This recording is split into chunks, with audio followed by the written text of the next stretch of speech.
अरे आय हो दादा कैसन पियावा के चरित्र बा। अरे आय हो दादा कैसन पियावा के चरित्र बा। दिन भर रहत उ त घरावा के भीतर बा। दिन भर रहत उ त घरावा के भीतर बा।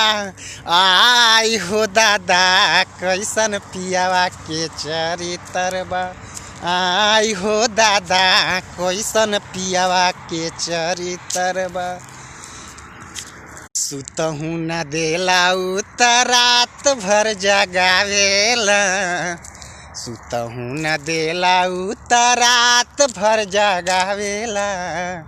धके अकवारी हमके रात भर दबावेला। के ओकरा देहिया में फीट भई